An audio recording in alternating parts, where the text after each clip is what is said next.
So tomorrow marks 3 years since Russia launched their full-scale invasion of Ukraine. And I remember very clearly where I was that night. I know Ali Velshi was just talking about this too. And you may remember where you were. I was sitting in Jake Sullivan's office in the West Wing, waiting for an update on whether the war had actually begun. Just weeks earlier, remember, the national security team in the Biden administration had made this decision to declassify information, including Russian plans to attack Ukraine, in order for the world to know what to expect and to kind of call them out. Point being, we knew it was Russia planning to illegally invade Ukraine. The world did, even before it started. But that night in February, it was clear something was happening on the ground, and we were waiting for updates from the military on what they were seeing, not knowing at the time how long Ukraine could hold Kyiv, how long Zelensky and his military could hold back the Russian forces. But they did hold Kyiv, and they have fought every single day since then. Now, 3 years later, that war has killed and wounded hundreds of thousands of soldiers and civilians and displaced far more. Cities have been destroyed, Ukrainian children have been kidnapped and trafficked by Russian authorities, and we've all watched it play out before our eyes. This is all important to remember, and I wanted to start here because we're all trying to digest what we saw happen this week. I mean, the current president of the United States railed against a man he called a dictator without elections, who he claimed should have never started this war. But he wasn't talking about Russian dictator Vladimir Putin. He was referring to Ukrainian President Zelensky.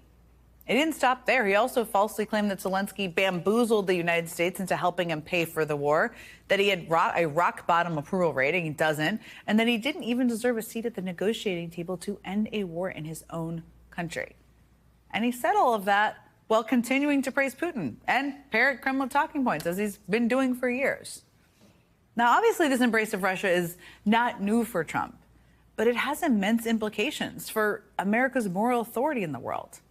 And I also think it's important to talk about what's motivating all of this praise of Vladimir Putin. There are obviously a lot of theories. I'm not going to get into them all. But I think one of the reasons that's long been overlooked is this. If Trump can trick Americans into thinking Putin's way of doing things is acceptable, then maybe he can trick them into thinking everything he is doing is acceptable too. I mean, if what Putin is doing in Russia is fine, and we definitely know Trump thinks it is, then what could be wrong with what Trump is doing in this country? What's wrong with empowering a handful of wealthy business leaders and giving them unprecedented influence? Or granting the richest man in the world free rein to do whatever he wants, like, say, threaten every federal employee to justify their work or resign? Or firing military generals who aren't sufficiently loyal to him? If Russian tactics are just the cost of doing business, then what's wrong with operating in an openly corrupt way? Like dropping charges against a certain New York City mayor in exchange for his obedience? What's wrong with installing sycophants like Kash Patel in positions of power, or bypassing Congress and defying court orders, or cracking down on our free press, like barring certain news outlets from official events? That stuff happens in Russia all the time. Or with threatening territorial expansion, like the nonstop talk about seizing Canada, Greenland, and the Panama Canal. And if Putin's way is the right way, what's wrong with the idea of staying in power beyond a second term? Should I run again? You tell me. I think I'm not allowed to run again. I'm not sure. Am I allowed to run again? They say I can't run again. That's the expression. Sure. Then somebody said, I don't think you can. Oh. He acts like he's joking there. But I mean, given all the context I just laid out, it's really obviously not that funny.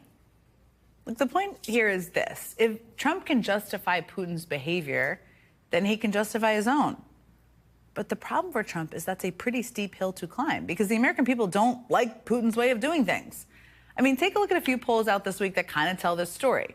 One from Quinnipiac University that shows that 81% of American voters think the United States should not trust Vladimir Putin.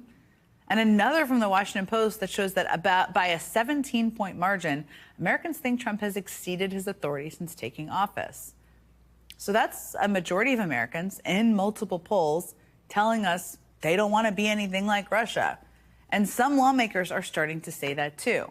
In Ohio, a district that has voted Republican going back more than 40 years, Trump-endorsed Congressman Troy Balderson spoke out saying that Trump's orders are getting out of control. No kidding.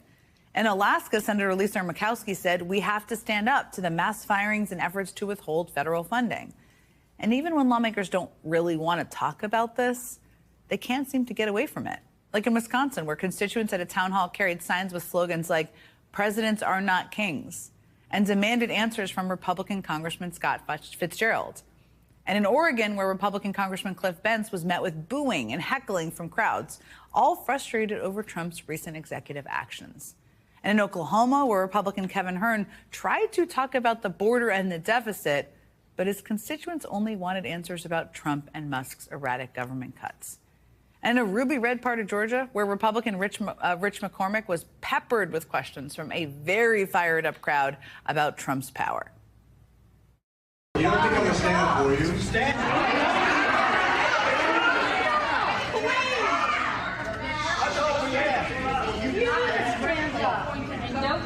So if you're going to just yell at me, that's not going to be an effective counter. I'm going to bet we'll see a lot more of where that came from, because the more Trump mirrors the tactics of Putin, the more people don't like it.